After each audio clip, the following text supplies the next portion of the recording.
Welcome back to the Too Much Hockey Podcast presented by Kentwood Ford. I'm your host, Joshua Marshall, and we have two cool people sitting in here waiting to join us, and one's going to be co-hosting with us, and he's obviously played and coached in the BCHL where our guest has played too, and we have Luke Pierce who's joining us as a co-host and helping steer some conversations. Luke, welcome to the Too Much Hockey Podcast, and thanks for coming on. And how are things going? Yeah, thanks, Josh. My pleasure. I appreciate you providing me the opportunity to join you here. So things are well. Yeah, a little change of pace for me, stepping out of coaching for a little bit here and enjoying some time with the family. And really excited to have this opportunity. Nice. And then obviously our guest today, we've teased it on social media.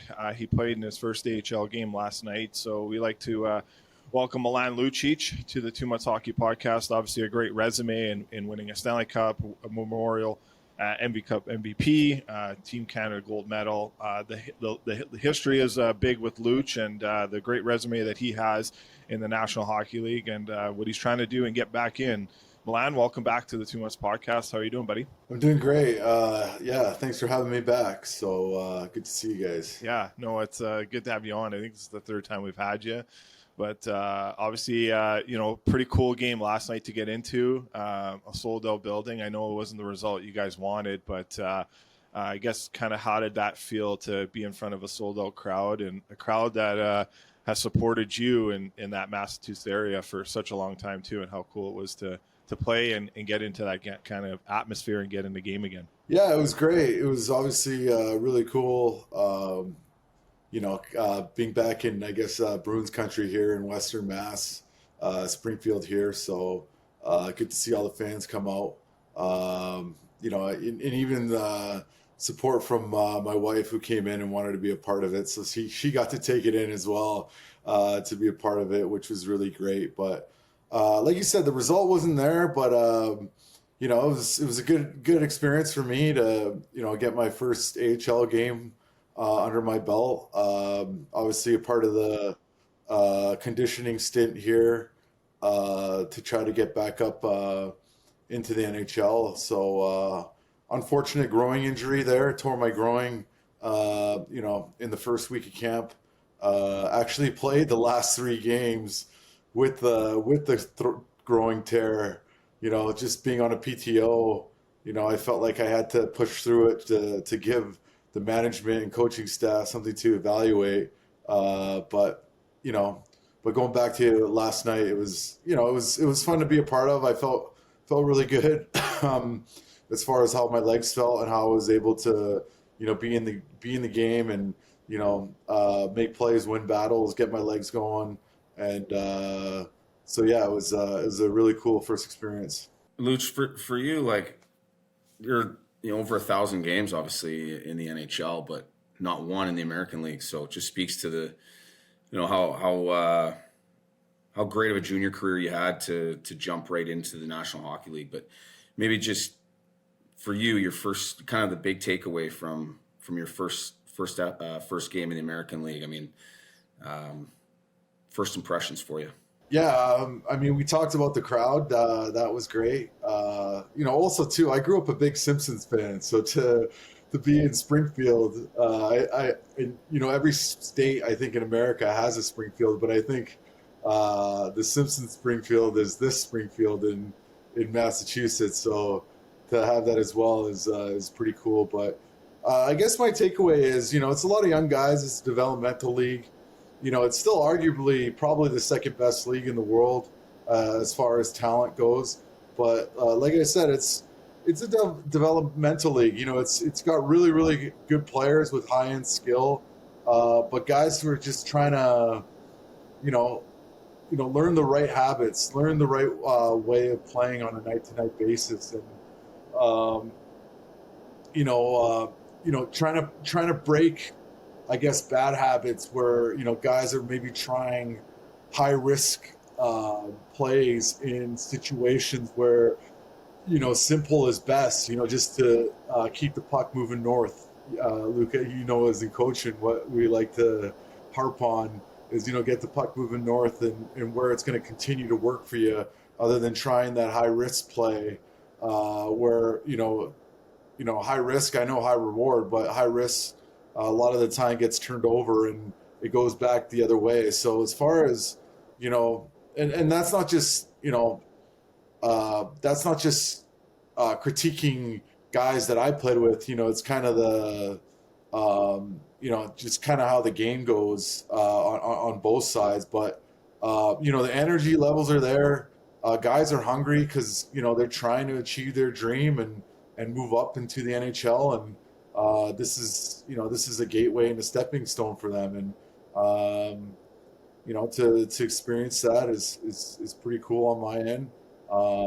They have a great rink here and a pretty good facility as far as AHL goes. So it was like I said, it was a good first game to be a part of. Yeah, I think there's a lot of stuff like you talk about habits, and it almost seems like the American League is really that's the gateway where they're doing a final check on all of the habits, and there's so much emphasis on skill and development at the younger level, and even through junior. I mean, you get coaches, you've had pro guys that come back and coach junior that are trying to emphasize the right habits away from the puck and details and simplicity, like you said. But I think there's still this desire for the development of high offense and skill, and I think it's maybe not till you hit the American League where that really starts to get filtered out. And God bless those coaches there that have that job of really trying to create pro NHL habits in players. And but yeah, your ability to probably relay that type of a message to young athletes there in Springfield is going to be tremendous for their coaching staff too. I mean, it's one thing to hear from coaches, but I think to hear from a guy that's had the career and the success you've had will certainly help that young group there. Yeah, for sure. And just to add on to what you were saying, a lot of those habits are, for any kids or anyone watching this and parents with young kids, a lot of those habits are things you can control, right? Like, working hard back into position, reloading, back checking, being first on the forecheck, effort. That's a big one. Effort, stopping on pucks, stopping in battles. Those are things you can control. And so, like you were alluding to, as far as the coaches that are teaching these guys these things, it takes a lot of patience and it takes a lot of hard work to stay on these guys and try to get through to them and to keep them motivated to work on that, because like I said, those little things are things that you can control and those things that you can get better at. And yeah, it's just trying to get, if it's 2% better every day, that's what you're trying to do as a group and as an individual. And if I can be a help for however long I'm here, that's a part of, I know there's a selfish standpoint of why I'm here, but also, I want to help these kids, try and build those habits and see those habits through example by the way I go about my business. No, it's very well said. And do you feel like we'll move over to like when the PTO came and getting to St. Louis, obviously you guys you and Luke have a connection to a player, Jake Neighbors, but before we get to Jake, and I'll get Luke to ask that, but that process of like how much great these young kids have been able to kind of soak this in with you in terms of like asking you questions and getting advice from you, has it kind of rejuvenated the juices for you again too, to kind of get back into that atmosphere that you love so much as well? Yeah, for sure. And I think I think being around these young guys who are hungry, I think it keeps you young too. It takes you back to when you were their age, and you're trying to prove yourself on a day-to-day basis and get better on a day-to-day basis, like I was alluding to about the things you can't control. And it's funny, like I just try to get guys to be comfortable around me. Even coming in here, guys are intimidated by me just because of the way I play and all the years that I have played the way that I played. So guys can be a little bit intimidated by me off the get-go, but I just try to keep things loose and, be open to, asking them questions, kind of start up the conversation if they are a little intimidated by me. And, but more so just trying to lead by example, in practice and in the gym and,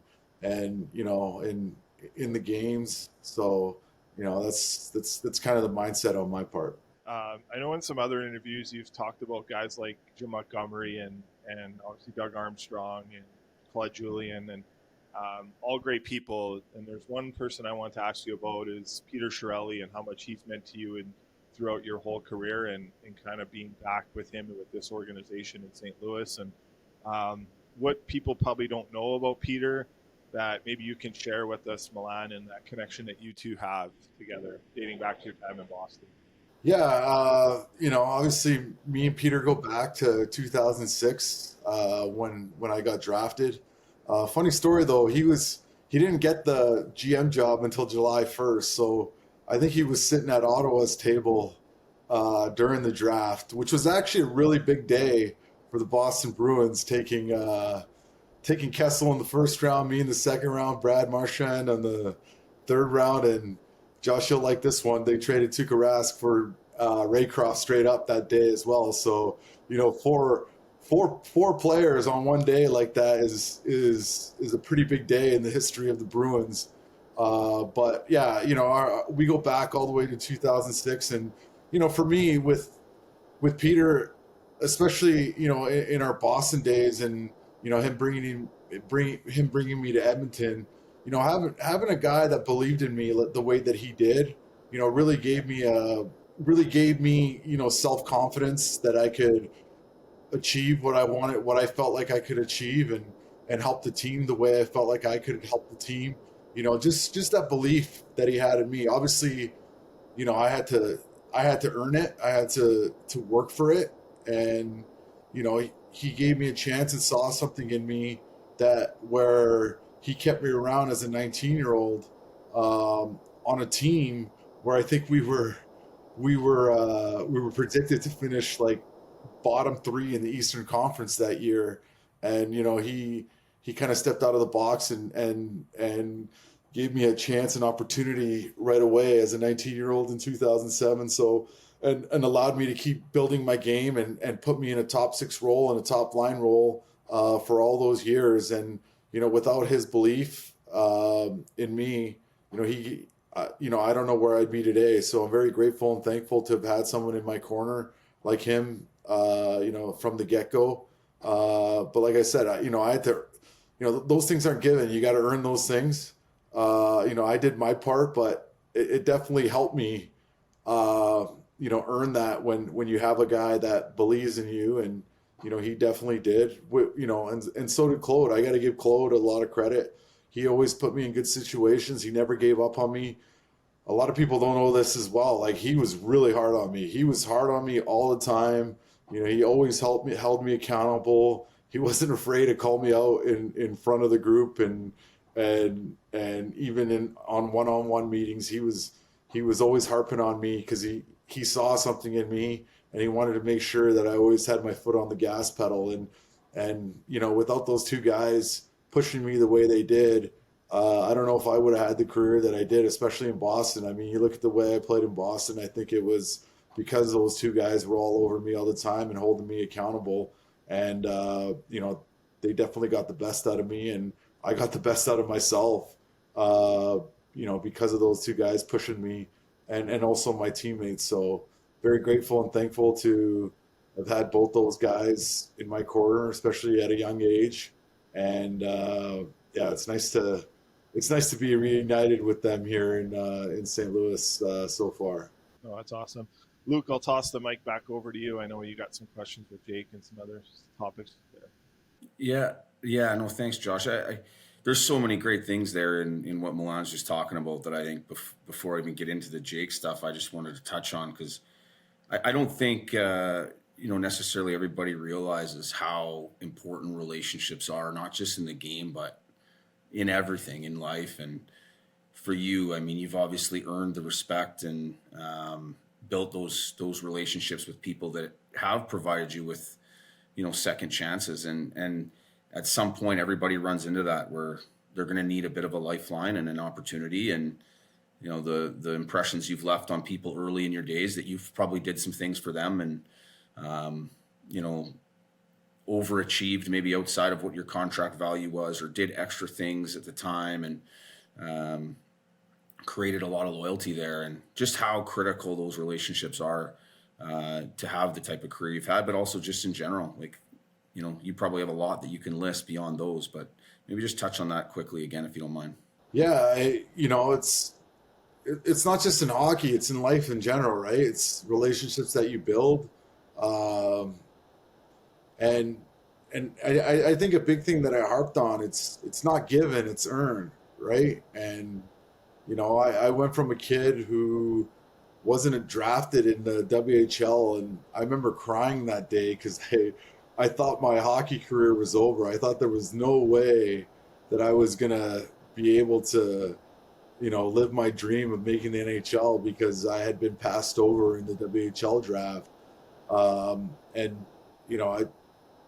I think that's just a testimony to resiliency is that gave me a little extra drive to push through and work even harder to get noticed and get seen. And even my old Giants GM Scott Bonner, he told me, scouts don't find players find scouts. And it's when you don't even know somebody's watching, someone might be watching that day, and that's when you have a great game. And that's kind of what happened with me. I didn't even know the Giants were watching me when I was playing on the South Delta Ice Hawks in the Junior B League in the Lower Mainland there in Vancouver, and they came to a game. We were playing the Grandview Steelers, and one of their draft picks was Kyle Torres, and they were there to watch him.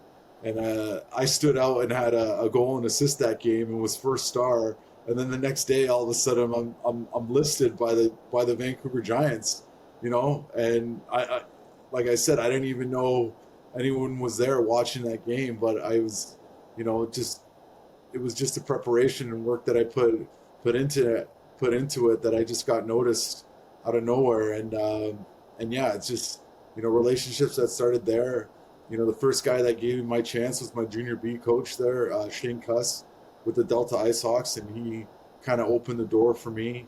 And then, once he opened that door for me, everything kind of happened real fast and happened real quick. I mean, that season in 04-05, I started in Junior B, and then after 14 games, ended up with the Coquitlam Express and played, 50 games with them, with Darcy Rhoda and Rick Lance, who were big in that stage. And then all of a sudden, I finished the year with the Vancouver Giants and played the last game of the season and a couple of games in the playoffs against Kelowna that year.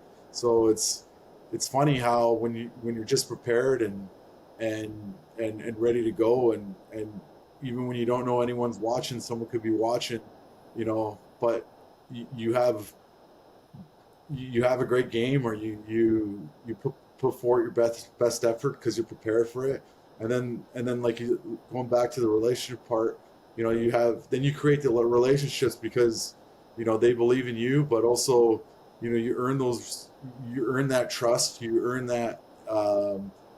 those opportunities. And it wasn't like I got on these teams and I was on first power play and was playing on the top line or anything like that. I started at the bottom on each of the teams that I played on and worked my way up.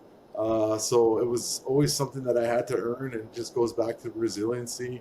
And, it's kind of the position that I'm back in now at 37 years old. Yeah, that's amazing. And I think that maybe something people don't fully understand or appreciate about relationships, not just, you and a player, but it's also the coaches you've played for and their willingness to go out and vouch for you and have conversations. I'm sure at the time that, Shane Cuss there was probably talking to Darcy and to Rick and hey, you guys should have a look at this guy, and all those conversations that are happening amongst the coaching world or GMs and those guys. Like, it's amazing how tight that is and how small, and you need those, people speaking positively on your behalf. And it's the balance between making it and not is so thin, as you know, and every little positive bit of feedback that you can garner. And I think that today a little bit of that has been lost. Everybody believes that, not everybody, but a lot believe that you hire an advisor and an agent, and those people are going to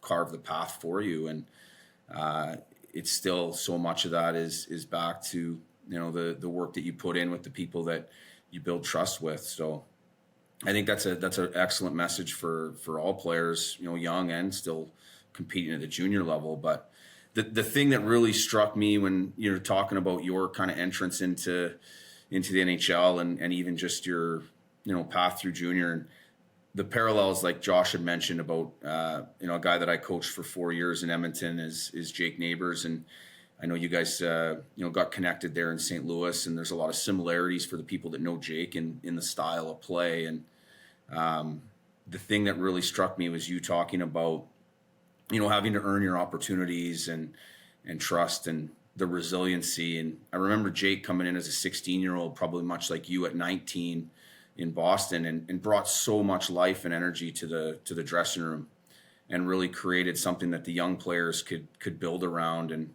really led them. And then as he entered into pro, I think just you mentioned Claude Julien being really hard on you. I mean, Brad Lauer here in Edmonton was really hard on Jake early on, and I think that's what allowed Jake to stay and carve out a career so far in the NHL. Was he knew how to handle that, and he knew the little things that he needed to go and do. And so many things I could go on forever about the parallels between you guys so far, but maybe your first impressions being around Jake there in St. Louis and what you took away from chatting with him and watching him on the ice. Yeah, so our first time together was at the World Championships. So we were on the World Championship team together in 2023.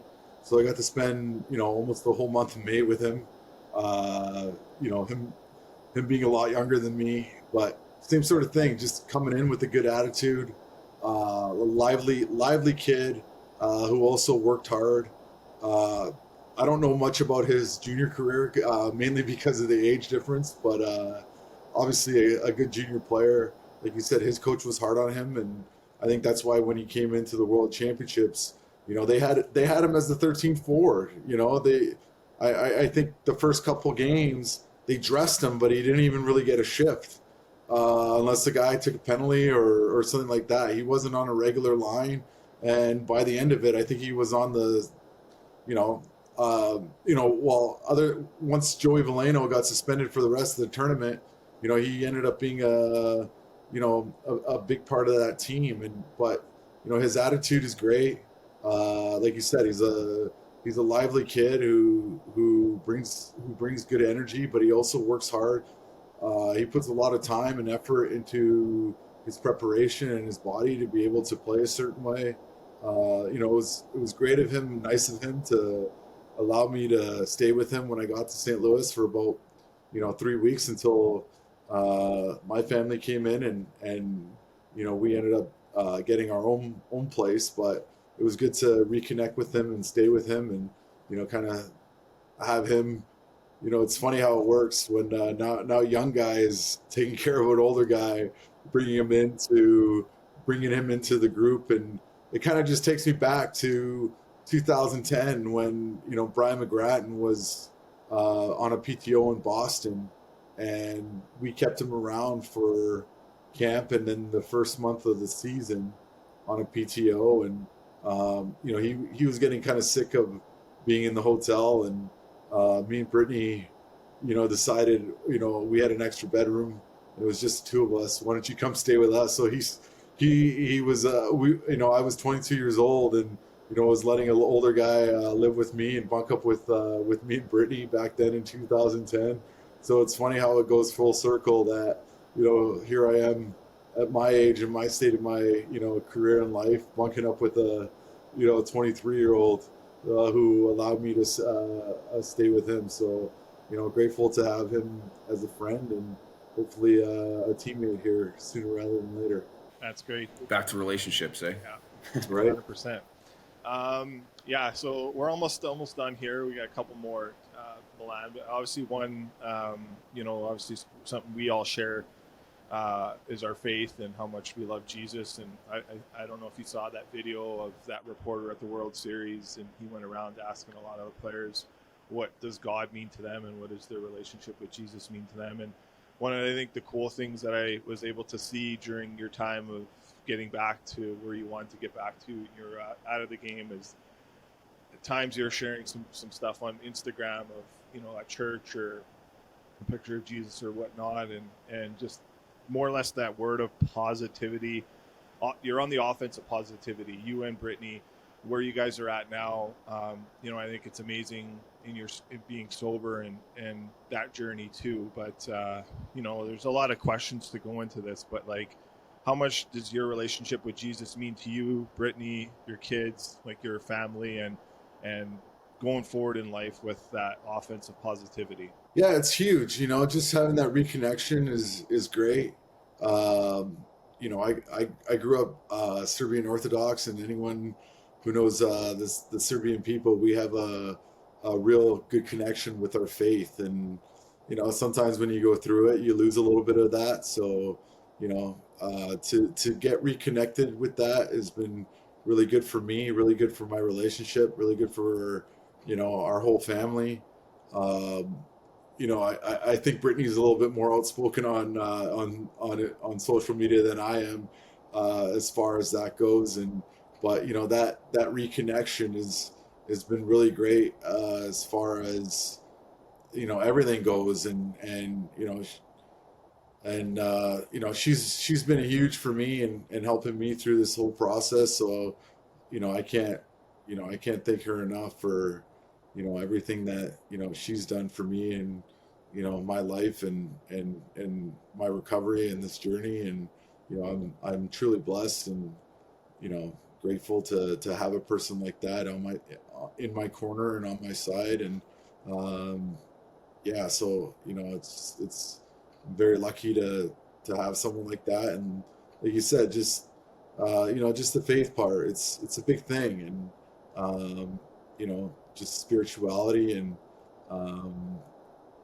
I think it helps everyone, whatever your religion is and whatever you believe in. I think having that spirituality and that faith is a really big thing. And also you talk about Jesus and kind of what we're talking about here is you go through the Bible and you read some of the stories, and a lot of the stories is about resiliency, is about when one door closes, another one opens. A lot of it talks about suffering. A lot of people suffer before they get through and achieve whether it's their dream, a goal, happiness.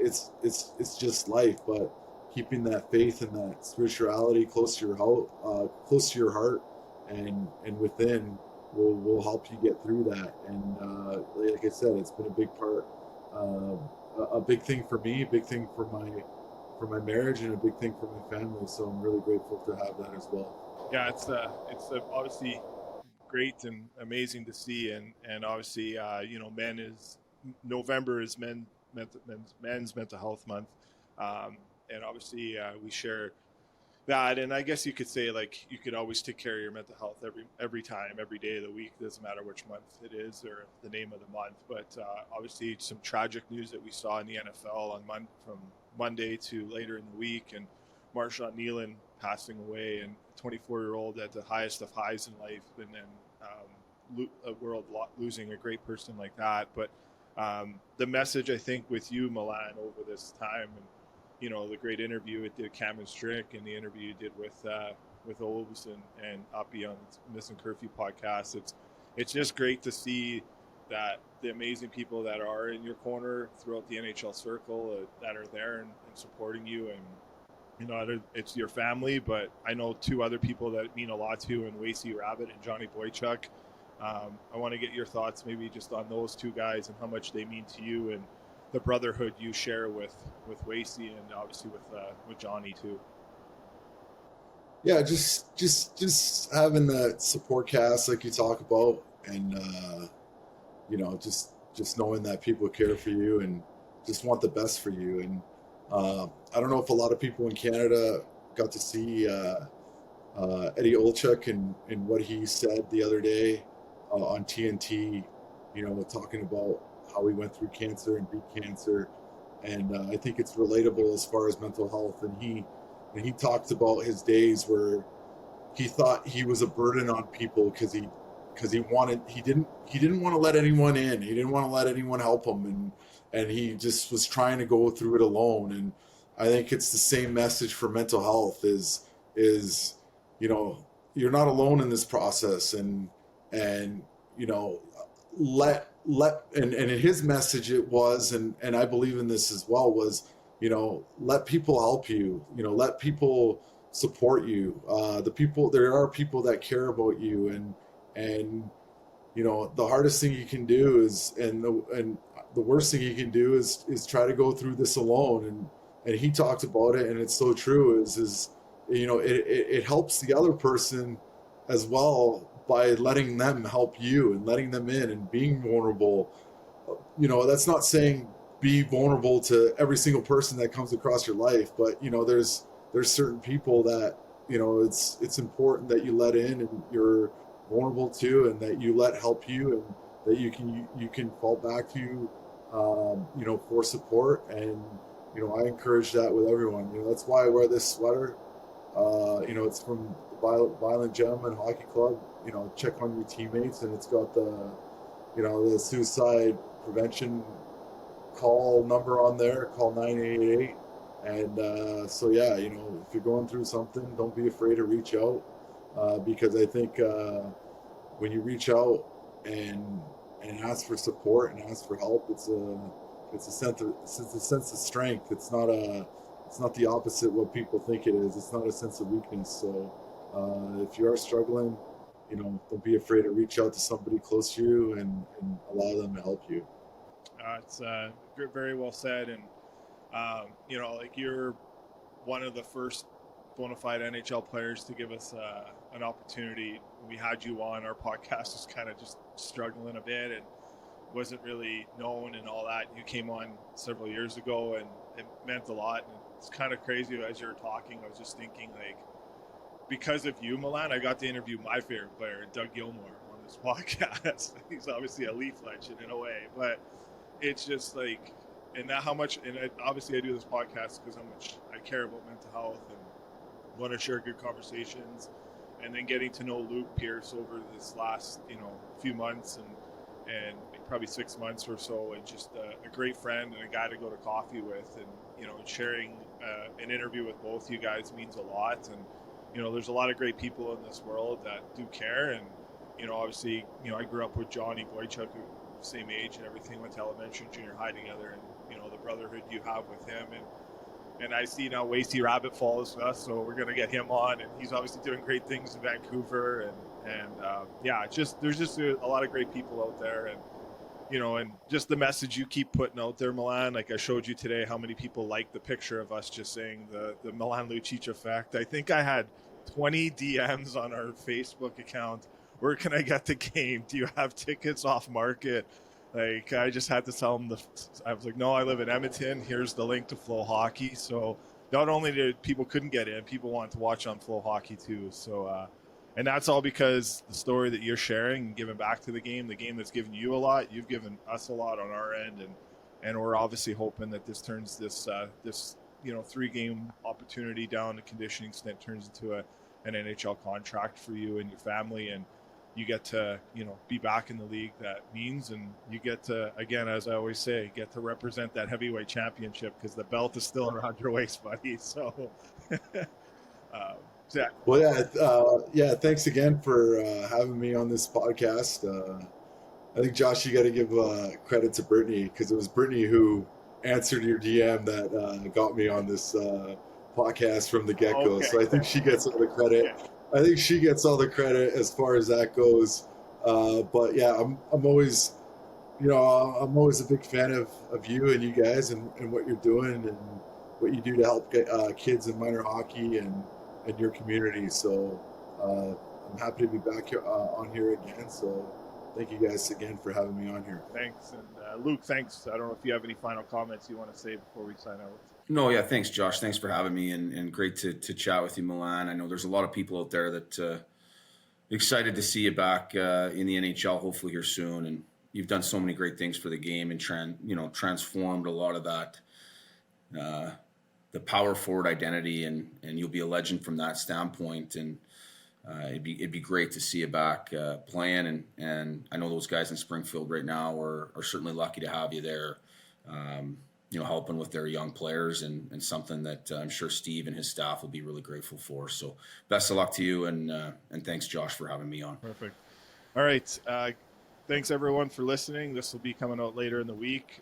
God bless you guys. All the best, and we'll chat with you guys very, very soon. Thanks.